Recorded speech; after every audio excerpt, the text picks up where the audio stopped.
Je m'appelle Juliette, j'ai 25 ans et je suis partie avec Enfants du Mékong pendant 1 an.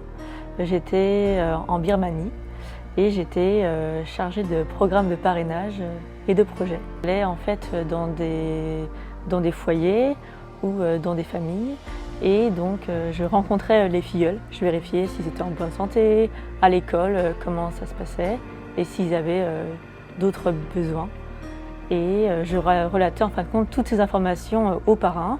Je faisais une lettre. Le parrain, ensuite en France, recevait des infos sur sa filleule ou son filleul. Et on pouvait également recevoir des dessins, des photos. Et comme ça, on pouvait perpétuer ce lien filleul et parrain. Moi, j'étais basée à Rangoon. C'est une ville au sud de la Birmanie, l'ancienne capitale. J'étais en coloc avec 2 autres filles.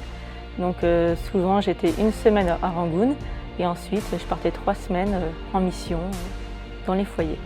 J'avais la chance de me déplacer en pirogue ou en barque. C'était la partie chouette de la mission, c'était mon côté aventure que j'adorais parce que j'étais dans le delta et sinon je me déplaçais en bus. Pour m'occuper, voilà, j'apprenais le birman pour pouvoir parler avec les gens et rendre les voyages assez intéressants et atypiques. Ça les impressionne aussi souvent qu'une personne blanche, par exemple, puisse s'intéresser à leur culture ou à leur langage. Donc, Minglaba, Djama Namé, Juliette. Quand on revient, moi en tout cas, je me sens très fière de ce que j'ai réalisé.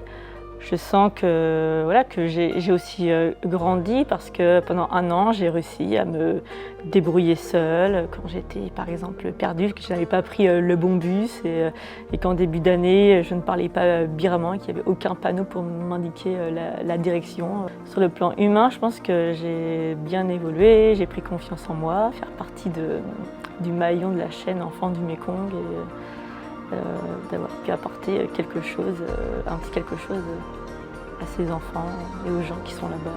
C'est une aventure incroyable, qu'on est beaucoup soutenu par les personnes qui travaillent à Enfants du Mékong. On se sent en fait dans une grande famille et c'est très chaleureux les relations qu'il y a. Puis une découverte sur place là-bas, c'est que Enfants du Mékong est très bien, est très reconnu avec les gens avec qui on travaille. Et oui, c'est vraiment une joie d'être avec Enfants du Mékong sur le terrain.